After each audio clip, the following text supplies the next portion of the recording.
नमस्कार, आप देख रहे हैं आज तक और आपके साथ मैं हूं शशि तुषार शर्मा।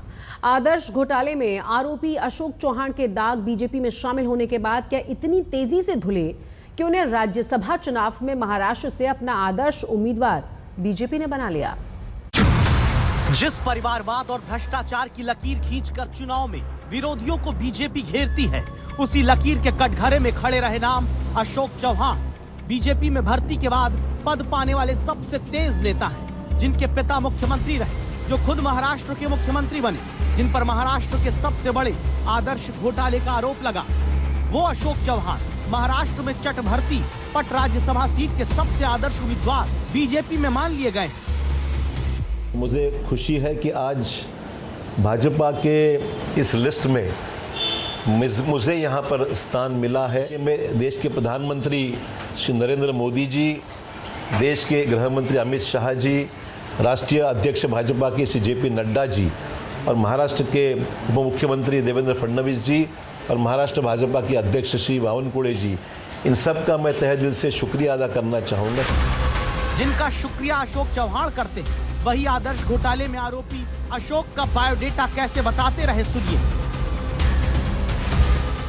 यहाँ महाराष्ट्र में इन लोगों ने किस तरह एक आदर्श सोसाइटी बनाने की कोशिश की थी, शहीदों के परिवार को धोखा दिया था। इससे तो नांदेड़ और पूरा भारत भली भांति परिचित है। जो देवेंद्र फडणवीस बीजेपी में एंट्री की पर्ची काटकर चौहान को दे चुके हैं, उन्हीं पर चुन चुन कर भ्रष्टाचार के आरोप में वार होते रहे। विकास करू शकत नाही याचं कारण तुम्ही बघा, ते लीडर नाही आहेत, अशोकराव लीडर नहीं आहेत, अशोकराव डीलर आहेत। तो अब क्या अशोक चौहान लीडर हो गए, जिन्हें घोटाले का डीलर महाराष्ट्र में बीजेपी बताती रही? विपक्ष के आरोपों के आधार पर देखें तो भ्रष्टाचार के आरोपों से जिनका दामन कांग्रेस में रहते काला था, जिन पर घोटाले के गंदे छींटे बीजेपी बताती रही, जिनके कपड़े करप्शन के मारे काले बताते थकती नहीं थी बीजेपी। श्वेत पत्र तक में जिस आदर्श घोटाले का जिक्र बीजेपी ने संसद में किया, वही क्या विपक्ष के मुताबिक बीजेपी की वॉशिंग मशीन में धोकर, सुखाकर, ईमानदारी के आयरन से ऐसे प्रेस किए जा चुके हैं कि उन्हें बेदाग मानकर राज्यसभा का उम्मीदवार बना दिया गया। दागी नेताओं का अगर कोर्ट में वो सिद्ध हो जाता है कि दागी नेता ये इनको भ्रष्टाचार का दाग लगा हुआ है, आरोप होते हैं, प्रत्यारोप होते हैं, उनके ऊपर कोई एफआईआर हो जाता है, लेकिन आखिरी में एक व्यवस्था है, न्याय व्यवस्था, जहां पर उनको डिसाइड किया जाता है कि ये दोष है या नहीं दोष है।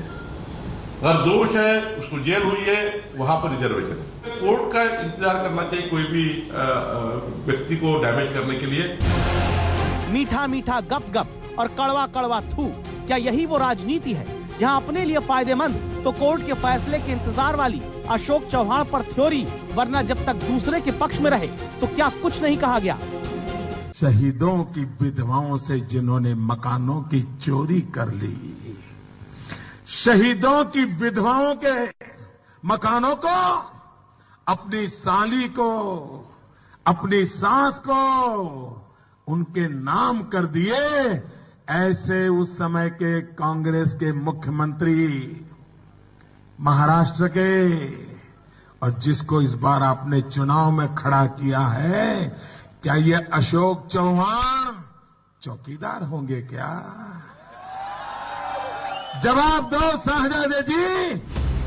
अब बीजेपी से सवाल पूछा जाता है कि शहीदों के जिन घरों से जुड़े घोटाले में अशोक चौहान आरोपी हैं, उन पर क्या कहेंगे? तो जवाब दिलचस्प आता है।